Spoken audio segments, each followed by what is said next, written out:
काम को अगर हम देखें तो आप कहते हैं भारत माता की जय, करते हैं अदानी भैया की जय। सारा एक एक करके वोट जो है आपने अदानी को दे दिया है। राजस्थान में चुनाव प्रचार के आखिरी दिन जहां दोनों प्रमुख दल जोरों शोरों से जनसभाएं कर जनता से वोट की अपील कर रहे हैं, वहीं दूसरी तरफ प्रेस कॉन्फ्रेंस के माध्यम से भी एक दूसरे पर आरोप प्रत्यारोप की झड़ी लगाई जा रही है। इसी कड़ी में आज पीसीसी कार्यालय जयपुर में एनएसयूआई प्रभारी कन्हैया कुमार ने पत्रकार वार्ता कर भाजपा पर लगाए कई गंभीर आरोप बोले। देश सिर्फ 2-4 पूंजीपतियों का नहीं है, देश 140 करोड़ देशवासियों का है, लेकिन आप अड्डानी की जय करते हैं। साथ ही बोले कि भाजपा के पास न कोई चेहरा है, न चाल और चरित्र है, और राजस्थान में आने वाले चुनाव में फिर से कांग्रेस की ही सरकार बनेगी। आइए सुनते हैं क्या कुछ कहा कन्हैया कुमार ने। आते हैं और कहते हैं भारत माता की जय। भारत माता की जय का मतलब होता है भारत के लोगों की जय, भारत के किसानों की जय, भारत के माताओं की जय, भारत के बूढ़ों की जय, भारत के बच्चों की जय, भारत के महिलाओं की जय, भारत के अंदर गरीबों की जय। देश सिर्फ 2-4 मुट्ठी भर लोगों का नहीं है, देश इस देश के 140 करोड़ लोगों का रहने वालों का है।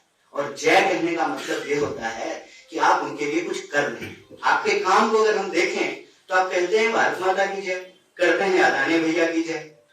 सारा एक एक करके पोर्ट जो है आपने अदानी को दे दिया है। आप सबको मालूम होना चाहिए, जयपुर पोर्ट भी जो है अदानी को देने की बात हो रही है। अगर मैं गलत बोल रहा हूं तो मेरी बात को आप काट सकते हैं।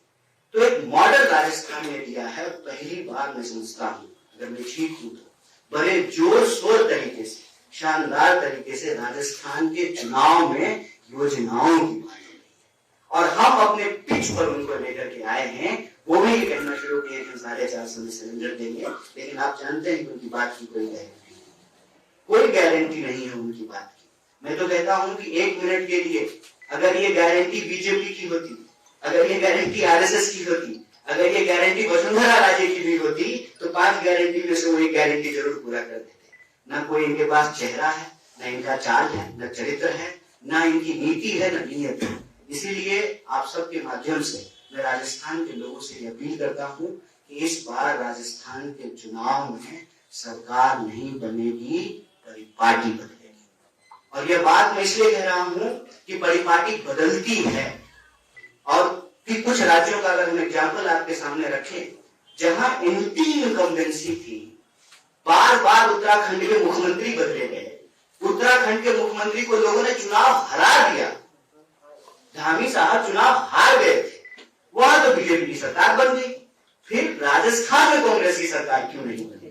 मैं समझता हूं कि राजस्थान के लोगों को यह फैसला लेना है, राजस्थान के लोगों ने यह फैसला ले लिया है। और राजस्थान में इस बार सिर्फ कांग्रेस की सरकार नहीं बनेगी, बल्कि परिपाटी बदलेगी। और इस बार जन कल्याणकारी योजनाओं की जीत होगी। और हमारा जो गारंटी है, उस गारंटी को हमने सिर्फ गारंटी के रूप में कागजों पे लिखा नहीं है, ऑलरेडी 5 साल के सरकार में उन गारंटियों को हमने लागू किया है। जनता इस बार अपने हक के लिए, अपने अधिकार के लिए जो सरकार काम करती है, उनके लिए काम करती है, उस सरकार को अपना आशीर्वाद देगी। और राजस्थान में भारतीय राष्ट्रीय कांग्रेस की जन कल्याणकारी सरकार की दोबारा जो है पुनरावृत्ति होगी, पूर्ण बहुमत से हमारी सरकार।